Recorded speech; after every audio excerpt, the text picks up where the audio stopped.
A ver, yo soy Ángela Liliana Londoño, para quienes no han tenido clases conmigo, yo soy médica, soy epidemióloga y soy doctora en salud pública. Soy la coordinadora del grupo de investigación de salud pública de la universidad. Entonces, pues yo espero con esta charla darles algunas ideas de la importancia de la investigación y de algunas cosas que uno podría hacer eventualmente. Ustedes están empezando, tienen todos los ánimos del mundo y tienen que aprovechar eso. Bueno, entonces empecemos hablando de para qué investigar. En primer lugar, les quiero traer una de las definiciones de la investigación en salud.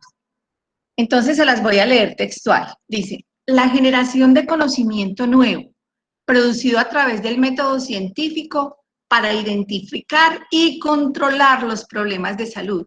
Esto marca la gran diferencia con la investigación básica. Que cuando nosotros estamos pensando en investigación básica, estamos pensando en biología, estamos pensando en microbiología, en química, en bioquímica, etcétera. En cambio, cuando nosotros estamos dirigidos, y no estoy hablando de salud pública, estoy hablando de salud, entonces tenemos que pensar en que se hace todos los pasos del método científico, que para nosotros el método científico es el método epidemiológico, y que lo que necesitamos es identificar los problemas de salud para poder ofrecer una solución. La idea es que el conocimiento entonces sea novedoso, porque uno puede pensar que es novedoso o porque son cosas nuevas o porque, por ejemplo, hay estudios que se han hecho en otras partes, pero que nosotros desconocemos el comportamiento de ciertos fenómenos en nuestra región y eso lo hace novedoso. Es importante que exista entonces una estrategia metodológica muy bien hecha. Existe la investigación cualitativa y la investigación cuantitativa, pero la investigación epidemiológica, por definición, es investigación cuantitativa. Bueno, entonces dijimos que dentro de la definición se hablaba de solucionar los problemas de salud. Fuera de eso, bueno, entonces, obviamente existen muchas áreas en las que uno podría trabajar y la idea es que cuando uno trabaje se limite a solo una cosa. La investigación tiene que ser de un área específica, tiene que ser muy concreta. Uno con investigación no puede solucionar varios problemas al tiempo. Se investigan también las enfermedades nuevas, por ejemplo, ustedes han escuchado todo lo que se está investigando en este momento con respecto al COVID, porque aún desconocemos mil cosas de la historia natural de esta enfermedad. Entonces, la historia natural de la enfermedad se estudia sobre todo cuando aparecen enfermedades nuevas. Les decía ahorita que aunque existan publicaciones sobre investigaciones en otros lados, para uno es importantísimo saber cómo es el comportamiento a nivel de donde uno está, a nivel local o a nivel regional.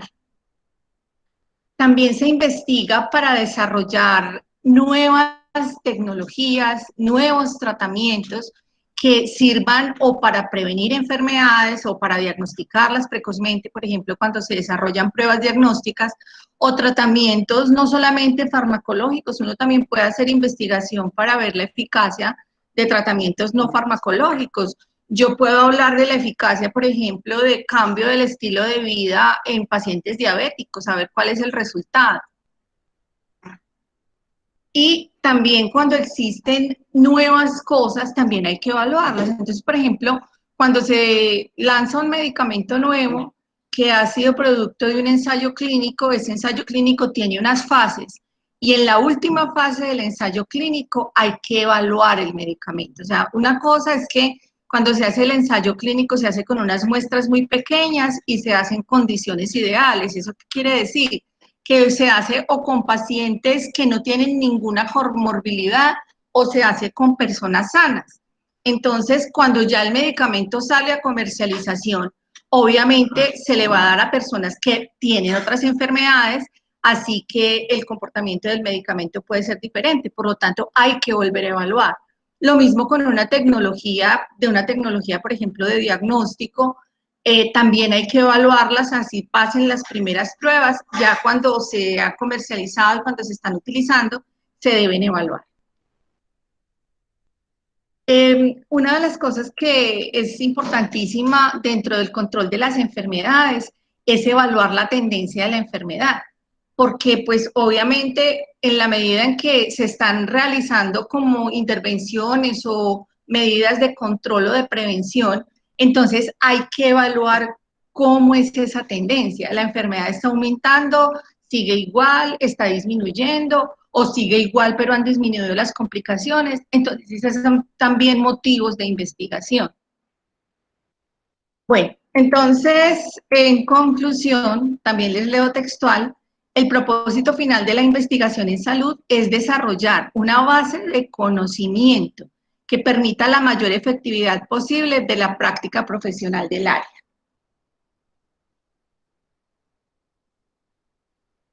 Bueno, cuando nosotros hablamos de evidencia, de medicina basada en la evidencia, nos estamos refiriendo, creo que la mayoría ya lo saben, a que utilizamos los resultados de los estudios que se han realizado, los resultados de las investigaciones para tomar decisiones en clínica o para construir, por ejemplo, guías de práctica clínica. Entonces, esa es una de las razones también para las cuales se investiga. Marcela el otro día me comentaba que ustedes tenían interés en las revisiones sistemáticas. El fundamento de las guías de práctica clínica son precisamente los estudios secundarios que comprenden tanto las revisiones sistemáticas como los metaanálisis, porque son los que reúnen todos los estudios realizados para poder así entregar una mayor evidencia. Por ejemplo, en un metaanálisis o en una revisión se recoge la información existente para contestar cierta pregunta de investigación y se recoge toda la información, primero que todo, de los ensayos clínicos. Entonces, cuando uno reúne ya una cantidad de ensayos clínicos, lo que tiene es una mayor muestra. Uno está trabajando sobre estudios que se han realizado y tiene mayor muestra, por lo tanto, las conclusiones de esos estudios obviamente son las que más van a fortalecer la toma de decisiones.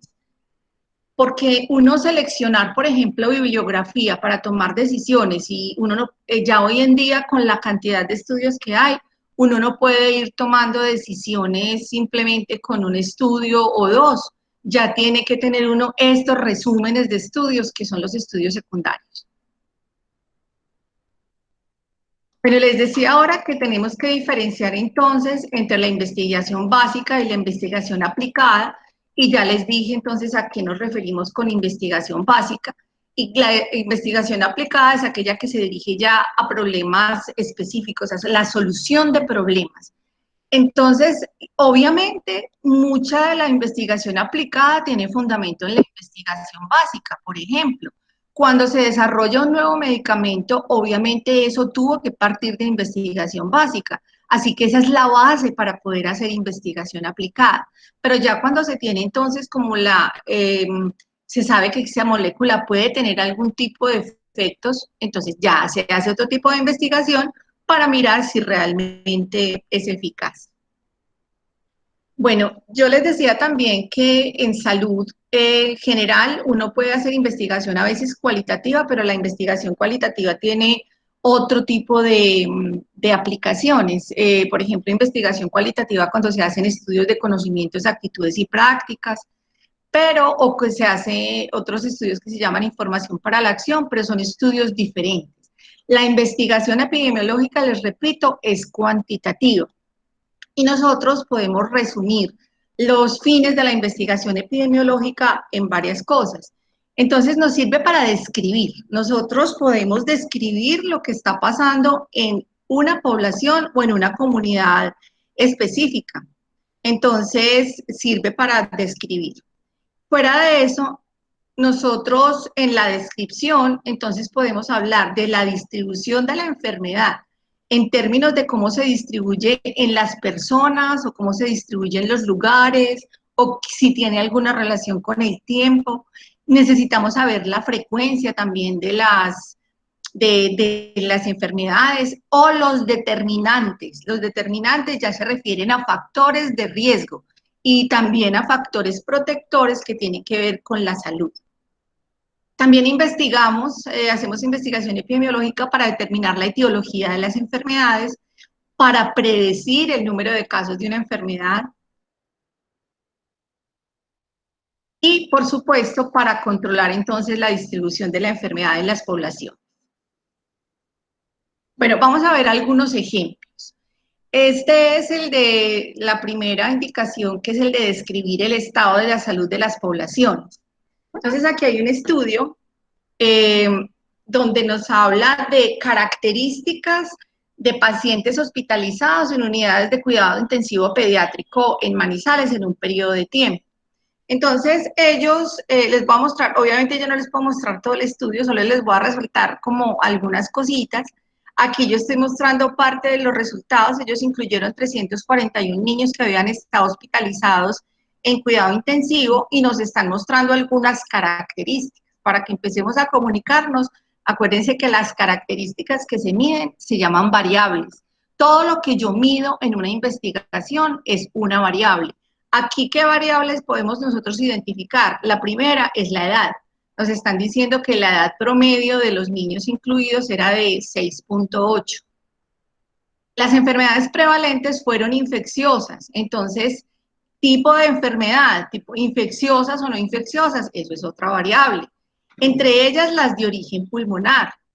Y nos están hablando también acá de indicadores epidemiológicos, nos están hablando de la prevalencia y nos están hablando de la mortalidad, de la prevalencia de las enfermedades y de la mortalidad que tuvieron.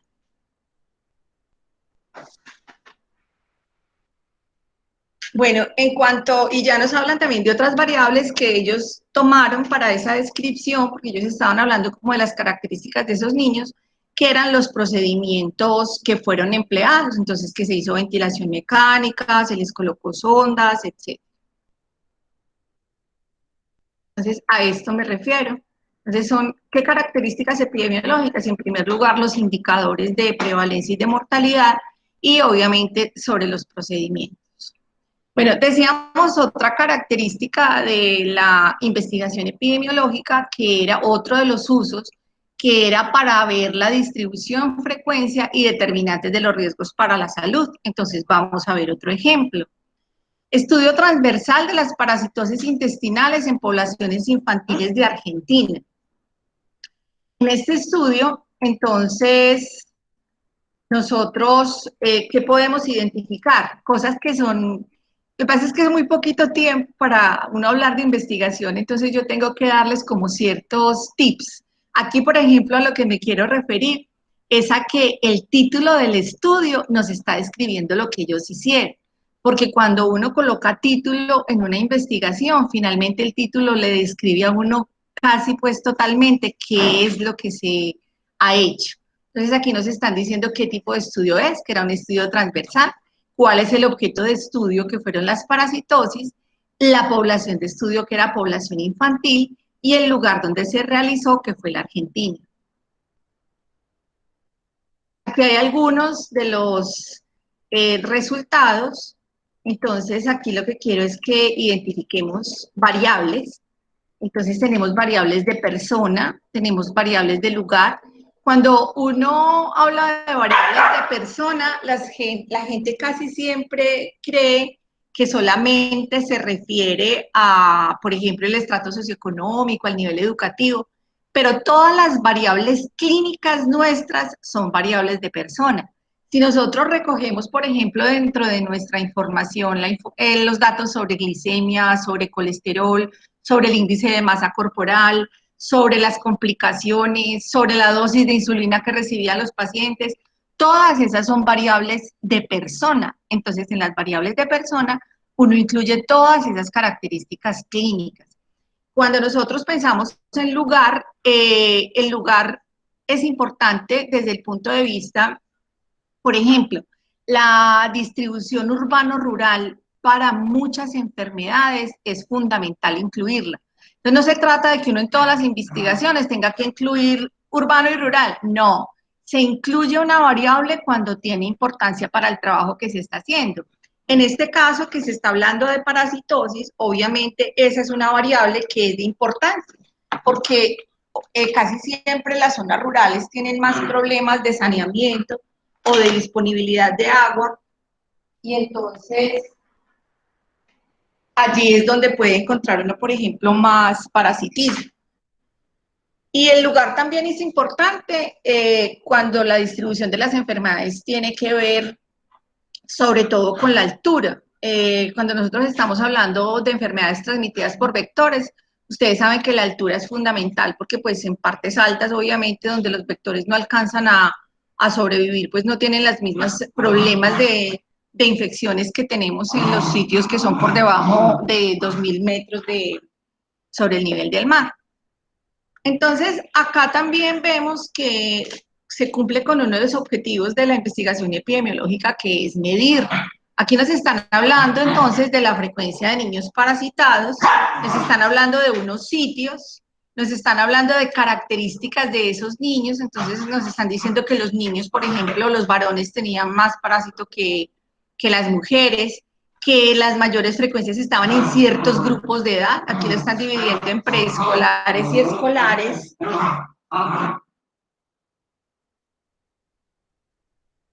Y de las especies entonces más frecuentes de parásitos que se encontraron. Bueno, otro objetivo de la investigación epidemiológica, explicar la etiología de las enfermedades. Lo que yo les había mostrado anteriormente, usualmente se hace a través de estudios descriptivos. Los estudios descriptivos uno los puede hacer o haciendo una sola medición o haciendo varias mediciones. ¿Esto qué quiere decir? Cuando se hace, por ejemplo, lo de prevalencia de parásitos, quiere decir que se hizo una sola medición. ¿Por qué una sola medición? Porque en el mismo momento, no es que fuera en el mismo día toda la recolección de la información, pudo durar 1 año o 2, pero lo que se recogía era en el momento entonces quiénes estaban parasitados o no, qué edad tenían en ese momento, y todas esas clasificaciones que fueron importantes. En cambio, los estudios descriptivos longitudinales, en los que no se busca prevalencia como en el anterior, sino incidencia, uno lo que hace son varias mediciones. Supongamos que ustedes trabajan con un grupo de niños y les hacen una medición de la clasificación antropométrica. Quieren saber el progreso de los niños en el tiempo. Entonces, obviamente, ustedes tendrán que hacer 2 o más mediciones del peso y la talla durante un tiempo determinado para mirar cómo es el progreso. Entonces, cuando eso pasa, cuando yo tengo más de una medición, entonces estamos hablando de estudios que son descriptivos longitudinales. Pero cuando nosotros pasamos ya a explicar etiología de las enfermedades, eso es algo que no nos pueden dar los estudios descriptivos. En cambio, sí nos lo pueden dar otro tipo de estudios, que son los estudios de cohorte, los estudios de casos y controles, y en menor medida los estudios de corte transversal, que son de todos los estudios de mayor utilidad porque son más baratos, son fáciles de hacer y porque comparan grupos, por lo tanto nos ofrecen medidas de asociación que aunque no sea una asociación realmente causal, que uno no puede afirmar pues que lo que encuentre como factores de riesgo en ese estudio son los factores de riesgo, pero sí da una orientación sobre lo que puede estar pasando. Este es un trabajo que se llama Factores asociados al intento suicida e ideación suicida, entonces en un centro de atención primaria en Bogotá. Cuando ustedes vean que son factores asociados, no tienen que leer demasiado para darse cuenta que es un estudio que compara grupos, porque únicamente los estudios que comparan grupos son los que pueden buscar asociación. Este era un estudio analítico de casos y controles, donde ellos definieron los casos como aquellas personas que persistían con la ideación suicida y los controles, los que no persistían entonces con ideación suicida. Aquí yo les muestro un ejemplo de las medidas de asociación que uno puede encontrar en un estudio donde se comparan grupos, que esas medidas de asociación aportan mucho porque son las que nos dicen cuál es el riesgo y cuánto es el riesgo de las personas cuando están expuestas a un determinado factor relacionados con las personas que no están expuestas a esos factores. Entonces, para la comparación, uno utiliza medidas tanto estadísticas como medidas que son propias de la epidemiología. Bueno, les decía entonces que cuando nosotros estamos hablando de etiología, siempre estamos pensando en asociación, estamos pensando en causalidad. Y la causalidad obviamente tiene que ser cuantificable, se cuantifica por medio de las medidas de asociación. Cuando ustedes leen estudios, se encuentran con mucha frecuencia, por ejemplo, la OR. La OR es una medida de asociación que es propia de los estudios de casos y controles, pero que también se hace cuando se hacen los estudios de corte transversal con ciertas características. También seguramente han leído en artículos que hablan del RR, del riesgo relativo, que es la medida de asociación propia de los estudios de cohorte y también de estudios experimentales. Y hay otra medida que es el hazard ratio, que es una medida donde se comparan también grupos, que también puede ser en estudios de cohorte o en estudios experimentales, pero que tiene la característica que lo que compara son tasas de incidencia. En cambio, en el riesgo relativo, uno compara es proporciones de incidencia. O sea, ¿cuánta es la frecuencia de casos nuevos de una enfermedad? Esa es la proporción de incidencia. Y cuando nosotros hablamos de tasa de incidencia, nos referimos es al tiempo, nos referimos al riesgo que existe en el tiempo de padecer una enfermedad.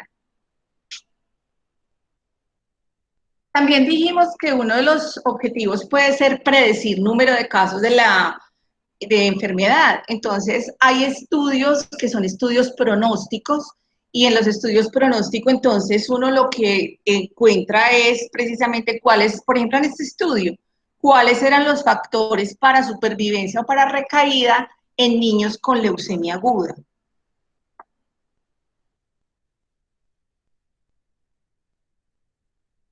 Bueno, y dijimos también que el objetivo final siempre es controlar la distribución de la enfermedad, pero pues no todas las investigaciones que se hacen específicamente con ese fin.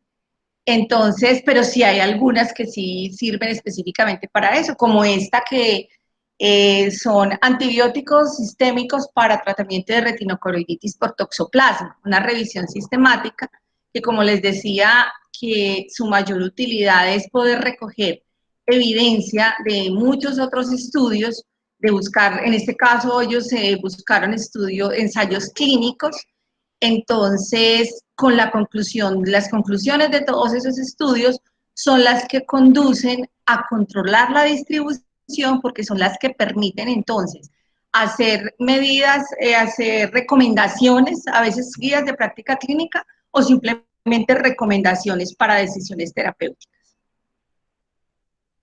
Este es otro que también nos sirve para controlar la distribución de la enfermedad.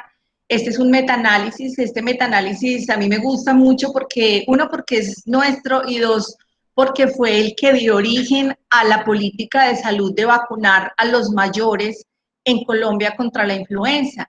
Este estudio es viejito, es de hace como 10 años, pero tiene la característica de que no existía evidencia suficiente para saber si se justificaba, porque ustedes saben que eso es una inversión de presupuesto grandísima al tener la disponibilidad de vacunas para los mayores de 60 años, para los mayores de 65, entonces no existía evidencia disponible para saber si se podía justificar esa política de salud y resulta que ellos tuvieron que echar mano no de artículos relacionados con ensayos clínicos, sino que lo único que se encontraron fue estudios de cohorte y estudios de casos y controles, y entonces con eso ellos lograron hacer la justificación y a partir de ese estudio fue que se implementó la vacunación de los mayores en Colombia.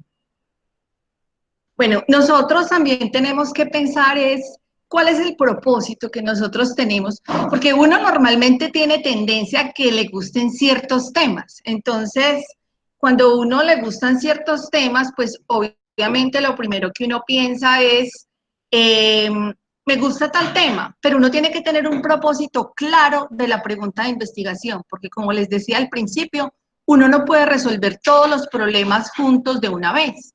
Entonces la investigación se resuelve cosa por cosa, paso a paso.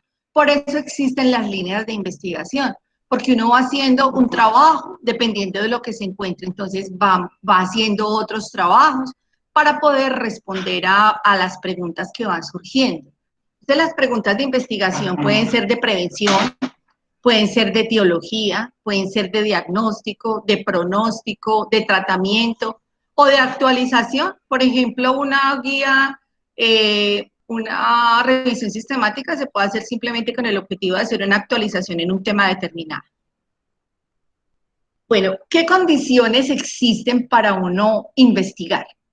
Entonces, lo primero es que uno debería siempre tener la libertad de elegir los temas, porque todos no tenemos afinidad por los mismos temas. Por ejemplo, ustedes, como van a notar más adelante los ejemplos que yo doy, la mayor afinidad que yo tengo es por la salud infantil y siempre he trabajado con eso. Entonces, obviamente, uno debe escoger cosas que realmente le gusten, de las que tenga entonces afinidad con ellas.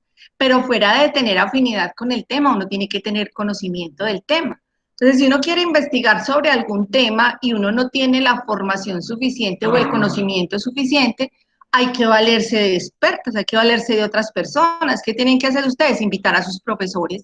A ustedes tienen una idea, entonces invitar a algún profesor que tenga relación con el tema que a ustedes les gusta y ya ellos los orientarán sobre sus ideas de investigación. Por eso es que hablo yo acá de la consulta de expertos.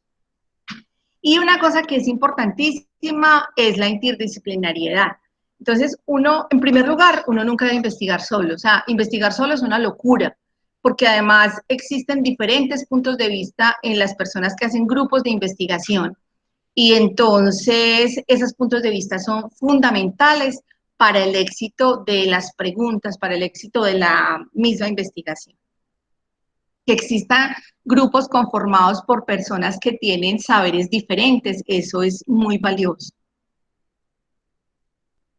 Ahora, cuando uno elige un tema de investigación, entonces existen unos criterios que son como muy universales sobre cómo elegir los temas. Yo les voy a dar algunos, pero también les voy a mostrar que existen políticas de investigación dependiendo del sitio donde uno esté o donde uno busque. Les traigo solamente algunos ejemplos porque existen muchos. Entonces, pero primero que todo les quiero decir es, si yo, por ejemplo, como investigadora o yo como estudiante quiero hacer una investigación, ¿qué cosas debo tener en cuenta para elegir el tema? Primero que todo, lo que les acabé de decir, que tengamos afinidad con el tema, que podamos trabajarlo, que tengamos el acceso a la consulta con expertos y de pronto a grupos multidisciplinarios que podamos desarrollar la investigación. Ya cuando nosotros más o menos sabemos entonces con quién podemos trabajar y sobre qué podemos trabajar, entonces empezamos a hablar de unos criterios. El primer criterio se refiere a la magnitud. Cuando yo hablo de magnitud es la cantidad simplemente. Dentro de lo que yo quiero investigar, ¿qué tanto problema hay? Supongamos que ahora estábamos en la sustentación de un trabajo de grado, esta mañana estuvimos en otro.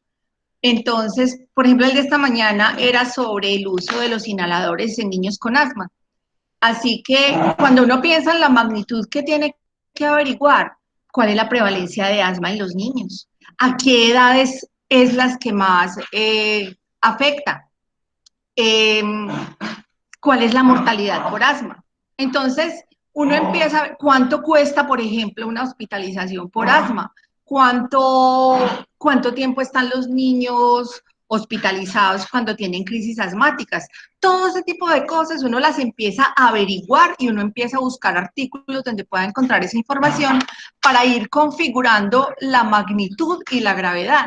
Porque la magnitud, como les decía, se refiere a la cantidad, entonces no es solamente hablar de incidencia y prevalencia, también es hablar de costos, también es hablar de complicaciones, y la gravedad se orienta más como a yo les dije complicaciones en la anterior, pero la gravedad se orienta más a complicaciones, orienta más a las secuelas que puede producir una enfermedad, se orienta más a la mortalidad.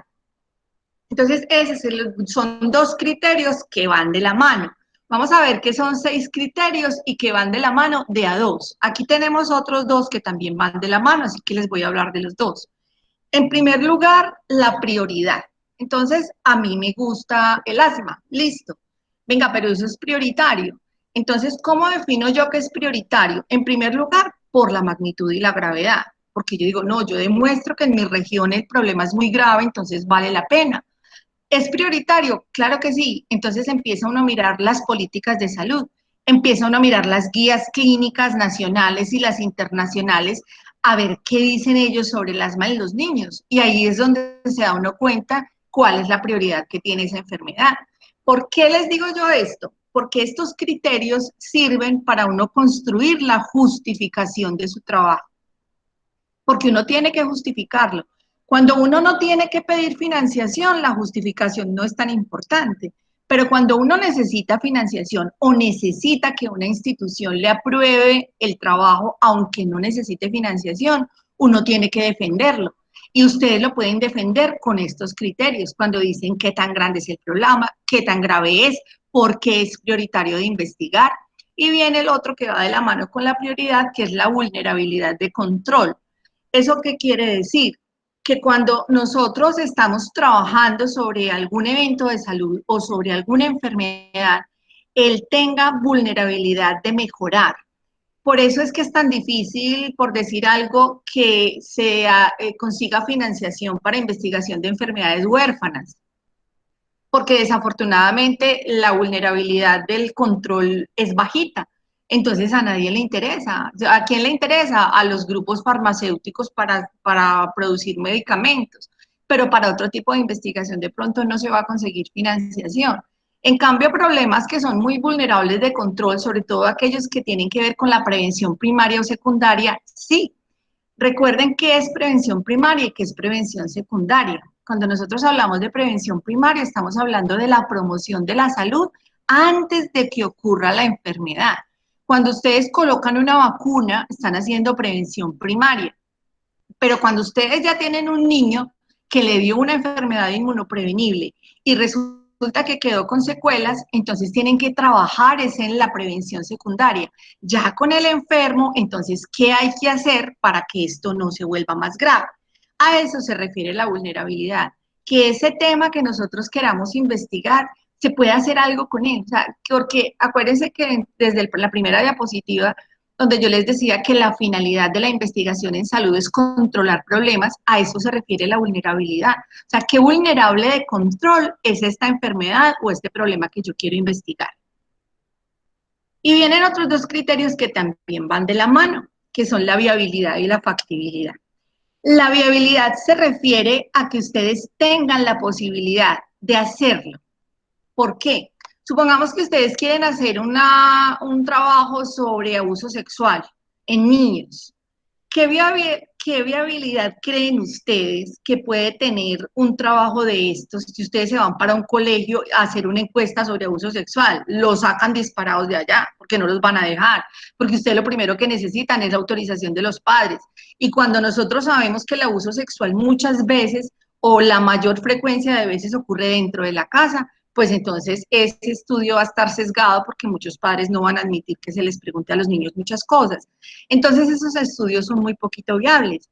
O es muy poquito viable que, por ejemplo, ustedes quieran hacer un estudio en todo el departamento y que ese estudio signifique desplazamientos y ustedes no tengan financiación, porque eso cuesta. Y que no tengan, además de financiación, no tengan tiempo. Entonces, a eso se refiere la viabilidad.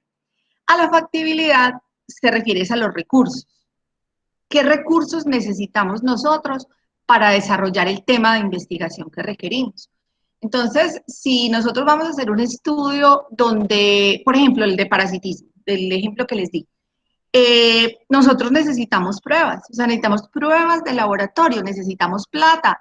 Si tenemos plata, o será que en el laboratorio donde nosotros vamos a hacer de pronto tienen reactivos suficientes y me los van a regalar para yo hacer siquiera 100 pruebas. Entonces, la factibilidad se refiere a la existencia de recursos y a la disponibilidad de los recursos, porque si no tenemos recursos, pues ni modo. Si nosotros queremos hacer un trabajo, y por ejemplo, para ese trabajo, para hacer el diagnóstico se necesita un cromatógrafo de gases, y no tenemos acceso a que nadie en los laboratorios nos haga los exámenes con el cromatógrafo de gases, pues ahí murió el tema, no lo podemos hacer. Entonces, tenemos que tener en cuenta esos dos factores. Uno es que yo pueda realizarlo, que pueda lograrlo, conseguir la información, y dos, que tenga los recursos suficientes. Entonces, miren qué importante es esta parte de estos criterios que sirven entonces tanto para seleccionar el tema de investigación como para uno hacer y para construir la justificación de un trabajo. Bueno, ahora, ¿qué investigar? Les decía que les traje algunas cosas porque pues obviamente ideas por montones, sobre todo que las ideas tienen mucho que ver con lo que a ustedes les llame la atención, pero pues les voy a mostrar cosas. Lo primero que les voy a mostrar es una parte, porque es un informe muy grande, entonces saqué solamente algunas cositas. Ustedes han escuchado hablar de la Misión Internacional de Sabios. Son un grupo de científicos y de personas con muchísima experiencia que asesoran al gobierno del país y entonces construyen muchas cosas. Una de las cosas que están construyendo es la Política Nacional de Investigación para la Salud y además pues otras políticas en salud. Esta política todavía está en borrador. Yo les voy a mostrar algunas cosas del informe preliminar que salió el año pasado, pero ellos todavía están proponiendo que se haga, ellos dieron como unas bases, pero ellos se está construyendo en este momento la política nacional entonces de investigación para que sea, como su nombre lo indica, como una política, es decir, como una directriz nacional de cuáles serían las cosas más importantes para investigar. Entonces, el objetivo que tiene esta política, pues obviamente es impactar directamente en la salud y el bienestar de los colombianos, mejorar la salud, que se hagan investigaciones multidisciplinarias, miren que esta palabra es muy importante, que involucren a científicos y a profesionales en proyectos comunes para poder conducir a obviamente una práctica de la medicina diferente. Entonces, hay que pensar, esto es importante dentro del contexto en que nosotros vivimos, porque es parte de lo que justifica también las investigaciones, porque aunque uno tenga afinidad por temas, uno tiene que tener los pies en la tierra y saber dónde está parado, saber dónde vive. Entonces, dentro de las cosas que ellos más llaman la atención dentro del contexto en Colombia, son todos los extremos que existen de inequidad. Ustedes saben que hay una gran inequidad en los recursos económicos, físicos, de todo tipo, y esa inequidad es mucho más notoria entre las zonas urbanas y las rurales. Incluso esa inequidad es muy notoria también entre los mismos departamentos. Cuando de pronto los que conocen el Chocó, entonces ustedes, o la Guajira, uno se sorprende, uno siente que está en otro país. Entonces, eso es muy, muy complicado, porque obviamente el acceso que ellos tienen a los servicios de salud es pésimo, pero las condiciones de pobreza en que viven obviamente los llevan a muchos problemas. Fuera de eso tenemos muchas zonas con insuficiente saneamiento, con insuficiente agua, que no tienen TIC, no tienen nada de tecnologías de información y comunicación, que no tienen ni siquiera comunicación terrestre para pues comunicar, para movilizarse. Y importante recordar que aunque las enfermedades crónicas en el país representan el 69% de la carga de enfermedad, en las zonas más pobres las enfermedades crónicas no son las que representan la causa de enfermedad, sino las enfermedades todavía, las enfermedades infecciosas, que son las que mayor se presentan en problemas cuando existen problemas de saneamiento y falta de agua. Entonces ellos hablan de que la investigación tiene que trabajar con los determinantes sociales de la salud. Entonces uno dice, no, pero es que yo como médico, ¿qué puedo hacer con el conflicto armado, con la violencia intrafamiliar?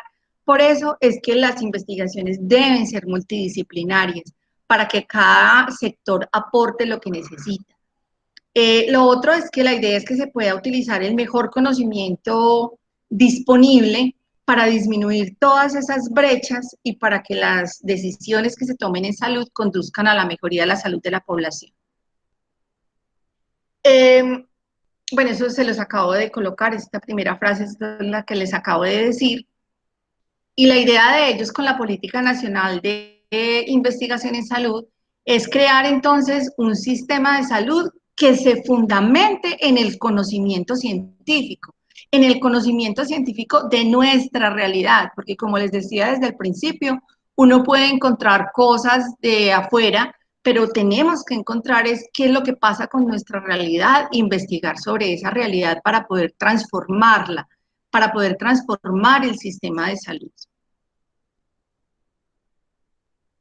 Bueno, estas son los aspectos más importantes que ellos tienen de las políticas en salud. Yo no voy a profundizar en ellos porque eso es muy extenso, solamente les voy a mostrar algunas cositas. Entonces, en primer lugar, hablan de determinantes de salud y bienestar para todos, de creación de, o sea, que se necesita hacer investigación para poder lograr estas cosas, a eso es lo que se refiere. Para crear redes de atención y de producción de conocimiento de salud y bienestar, la política de investigación entonces que es dirigida a la salud pública, hay que crear, yo les voy a hablar ahorita de esto, de la soberanía para la salud y el bienestar, y por último, de reformar el modelo educativo, y hablo del modelo educativo especialmente en las áreas de la salud, para que estemos, ellos hablan mucho rato en el documento sobre eso, de que la formación médica está muy orientada a lo más especializado y no está solucionando los problemas de base que tiene la sociedad. Entonces les dije que les iba a mencionar algunas. De esta primera parte, entonces tenemos que ellos proponen que se debe hacer investigación en salud mental, investigación sobre la evaluación de programas y sobre la utilidad de las campañas de prevención y de qué tipo de campañas se necesitan de prevención y de promoción entonces de la salud.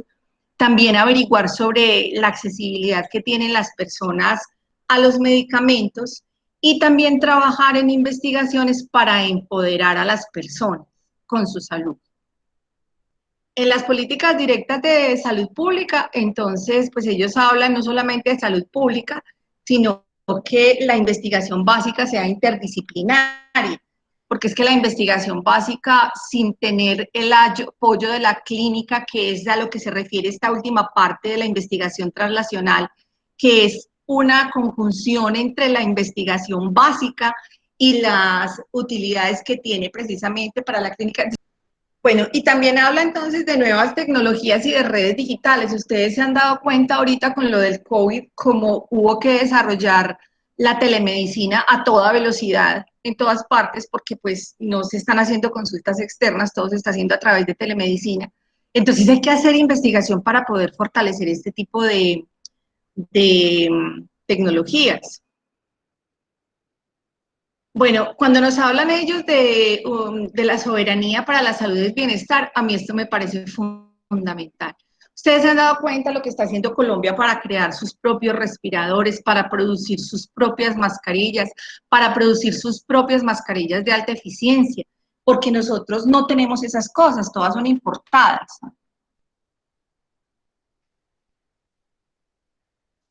Entonces, la soberanía se refiere a eso, a que Colombia sea autosuficiente en la producción inclusive de medicamentos y de todo lo que necesitamos, porque eso reduciría muchísimo los costos para las personas.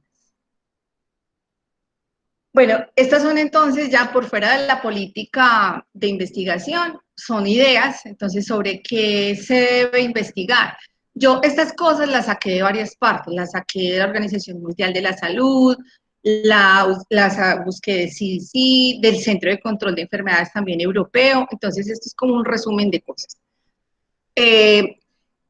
Se habla mucho de trabajar en medidas preventivas, de medidas de intervención, de mitigación de los efectos del embarazo adolescente, porque el embarazo adolescente tiene mil consecuencias para la salud, no solamente de los niños, sino también de las mismas madres, sobre estilos de vida saludables, sobre el suicidio, que ustedes saben que es un problema a nivel mundial, sobre la anemia ferropénica, que es uno de los problemas más prevalentes que nosotros tenemos, sobre todo a nivel de la población infantil, lo cual es gravísimo porque eso hace que el desarrollo cerebral no sea adecuado y por lo tanto tengamos niños con problemas de aprendizaje que no pueden rendir todas las cosas que su cerebro podría dar si no tuvieran esas anemias ferropénicas en la infancia.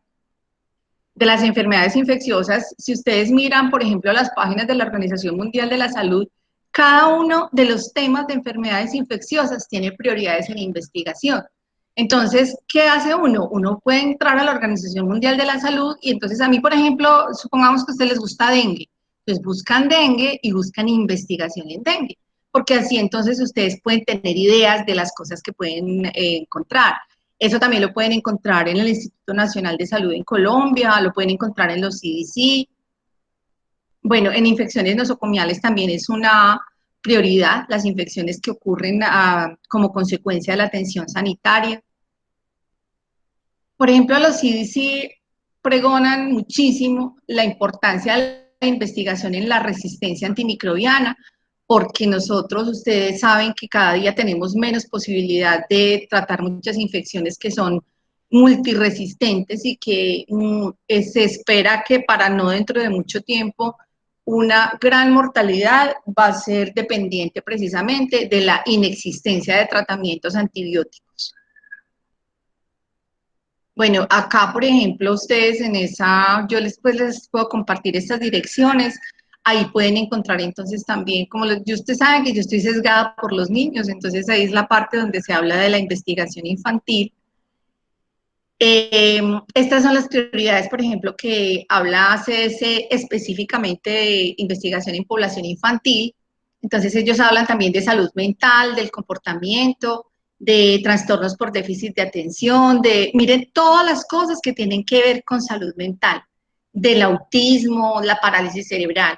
También los trastornos relacionados con las madres que son alcohólicas, que obviamente produce trastornos en los niños, y las madres que son drogadictas también, y pues muchas otras cosas que ustedes pueden mirar allí, discapacidad intelectual, ictericia, enfermedades de células falciformes, pérdida de la visión. Ahorita se está trabajando mucho en trabajos de oftalmología por el uso de los celulares, porque está produciendo mucha miopía. Entonces, y la ventaja que se ha visto es que con los niños y con los adolescentes, apenas eso se les reduce, la visión empieza a mejorar, porque todavía está en desarrollo el ojo. Entonces, eso, por ejemplo, vale la pena investigarlo. Ya les decía entonces ustedes dónde pueden encontrar páginas donde encuentran ideas de investigación, entonces en CDC, en Colciencias, que ya no se llama Colciencias sino el Ministerio de Ciencia, pero uno todavía encuentra en la página y la página de Colciencias lo redirige al Ministerio de Ciencia. Las universidades también muchas veces tienen programas de investigación, los mismos grupos de investigación de la universidad, los grupos de la universidad, pues obviamente cada quien tiene sus líneas de investigación y de acuerdo a esas líneas de investigación, pues ustedes miran con qué grupo les gustaría trabajar. Bueno, los estudios, los niños tienen muchas limitaciones éticas, sobre todo los estudios experimentales, y desafortunadamente nosotros todos los medicamentos que les damos a los niños los damos como si fueran adultos chiquitos, porque pues no se puede hacer investigación tan fácilmente con los niños. Bueno, esta es de la página del Instituto Nacional de Salud, donde ellos, además de muchas prioridades que tienen, le dan una gran prioridad a la salud materna y perinatal, porque es de las cosas pues que más impacto tiene y que más mortalidad provoca. Entonces, hablan de las enfermedades infecciosas pues de las gestantes y de los niños, de todos los problemas que ocurren en el embarazo, de las pruebas diagnósticas que se utilizan durante el embarazo. Si alguien está interesado, le regalo mi perro que se ha portado re mal hoy. Bueno, entonces, ¿qué retos tenemos nosotros para la investigación? Uno es la publicación. Cada día es más difícil publicar resultados de investigaciones porque cada día las revistas son muchísimo más exigentes. Precisamente por eso la importancia de investigar cosas que son prioritarias para que realmente pues valga la pena el trabajo y entonces sea más fácil de publicar. Obviamente otro reto es la financiación, la necesidad de recursos para investigación que son tan escasos. El tiempo que se requiere para investigación también es difícil porque, por ejemplo, ustedes tienen muchísimas responsabilidades. Por eso yo les insisto en que nunca se les ocurra trabajar solos, porque estos son trabajos de grupo. porque uno tiene muchas cosas además a las que tiene que responderles.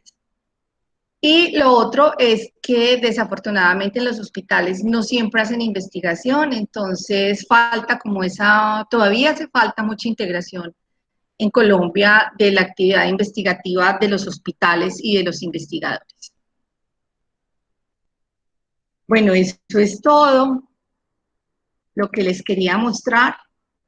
Entonces, ahora sí, si tienen alguna pregunta, pueden abrir el micrófono. Prefiero que abran el micrófono. Claro que voy a abrir aquí también el chat, porque algunos yo sé que a veces los escucha bien.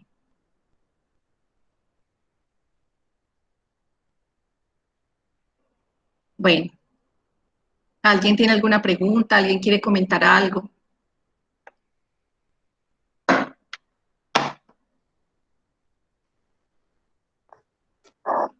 Doctora, una pregunta. Dime. En nuestra situación actual, con esto, pues con la pandemia y el aislamiento y todo, cómo está, digamos, la situación con la investigación actualmente? Porque muchas son trabajos de campo, o toca salir, o toca ir a llenar encuestas, o toca ir a llenar datos, y ahora con esta nueva situación, ¿cómo qué alternativas se podrían tomar para esto? Realmente la investigación en el mundo está muy detenida.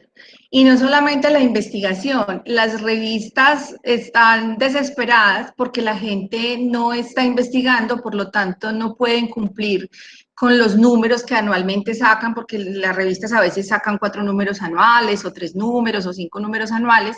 Entonces uno todo el tiempo se llena de correos de las revistas invitando a publicar porque la gente no está investigando. En este momento es muy difícil, o sea, estando uno en la casa y solo, la verdad es que es muy complicado.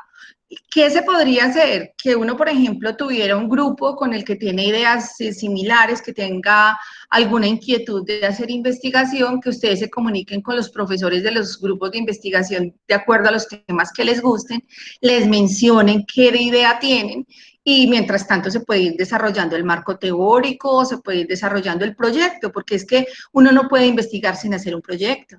Y un proyecto requiere muchísimo trabajo, requiere mucho trabajo y requiere tiempo para hacerlo bien hecho. Entonces, eso podrían hacer ustedes. Si ya tienen ideas, pues mirar a ver cómo las pueden llevar como a la realidad y empezar a hacer los proyectos. Pero hacer investigación en este momento, muy difícil, la verdad. Pero esto no es eterno, esto va a pasar.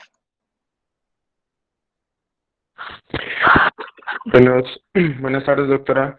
Otra pregunta en cuanto a, por ejemplo, para aprovechar el tiempo justamente en esta crisis, ¿qué temas o qué cosas, digamos, de la actualidad en salud pública sería bueno, no sé, de pronto hacer un metaanálisis o, bueno, una revisión sistemática, un metaanálisis? A ver, César, una de las cosas que yo siempre le recomiendo a todo el mundo es, usted jamás tiene que decir quiero hacer tal tipo de estudio. Uno lo que primero tiene que tener es un tema de investigación. El tema de investigación y la pregunta de investigación son las que definen el tipo de estudio que se requiere, no es al contrario. Nunca es yo quiero hacer un estudio de casos y controles, yo quiero, y es muy bueno que hayas hecho esa pregunta porque eso es una cosa muy común que uno lo ve no solamente en los estudiantes de pregrado, sino en los estudiantes de posgrado, que llegan diciéndole a uno, no, es que yo quiero hacer un estudio de cohorte, y yo digo, sí, pero ¿de qué? No, pero es que yo quiero hacer un estudio de cohorte, pero ¿de qué? O sea, hasta que usted no tenga el problema de investigación, hasta que uno no tenga definida la pregunta de investigación, no sabe qué tipo de diseño requiere. Entonces hay que empezar, es por ahí. Hay que empezar es porque en qué me gustaría a mí trabajar y de acuerdo a eso van surgiendo entonces los diseños de investigación.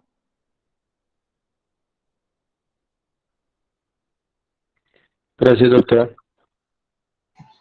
Doctora, en el chat hacen una pregunta, Sofía Dorado dice, doctora, ¿conoce programas de financiación para investigación y cómo acceder a ellos? Bueno, en la universidad siempre se hace una convocatoria anual Es la convocatoria interna de la universidad, donde ellos ofrecen obviamente dinero para investigación, pero se le ofrecen o a los grupos de investigación o a docentes que quieran hacer investigación. Por eso yo les digo que ustedes se deben comunicar si necesitan financiación, si quieren hacer pruebas, dependiendo de lo que quieran hacer. Ustedes lo primero que tienen que enterarse es de los grupos de investigación que hay en la facultad. Para eso de pronto podrían invitar a la doctora María Mercedes González para que ella les hable de los grupos de investigación. Y porque entonces ya cuando ustedes están con alguien, están con algún profesor o que pertenece a un grupo de investigación o con un profesor que quiere hacer una investigación, entonces ahí sí se puede conseguir financiación interna. Para uno conseguir financiación externa, eso requiere muchos más requisitos. En Colombia, por ejemplo, existen varias instituciones que financian proyectos. Para nosotros, pues la más accesible y la que más conocemos es la del Ministerio de Ciencias, antes Colciencias, que entonces nosotros presentamos proyectos para las convocatorias de eso, de acuerdo, y ellos hacen convocatorias por temas específicos. Por ejemplo, acaba de terminar una convocatoria directamente sobre COVID. Todo lo que ellos estaban haciendo era preguntas sobre COVID. Hace nosotros unos años, como 3 años o 4 que participamos en una convocatoria y ganamos, era porque eran problemas relacionados con el ambiente y nosotros hicimos un trabajo sobre plaguicidas y hipotiroidismo. Entonces, dependiendo como de las áreas que ellos tengan, uno puede conseguir la financiación, pero ustedes solitos no. O sea, tiene que estar, ustedes lo que tienen que tratar es de meterse en los grupos de investigación. Hay grupos de investigación que siempre tienen proyectos en actividad y que siempre requieren estudiantes, por ejemplo, los grupos de investigación básica. Ellos siempre tienen proyectos, entonces ellos entran a los estudiantes en la medida en que un estudiante puede hacer como una partecita de ese proyecto. Entonces, el Banco de la República también financia investigaciones, la Organización Panamericana de la Salud también, pero todas esas instituciones le financian las investigaciones nunca a particulares, sino a instituciones. En este caso, ¿a qué institución? A la Universidad del Quindío. O sea que para uno acceder a esas financiaciones internacionales o de otro tipo de instituciones, tiene que tener un proyecto aprobado en la universidad, aprobado por bioética, aprobado por el Comité Central de Investigaciones, y ya con eso puede acceder a la financiación.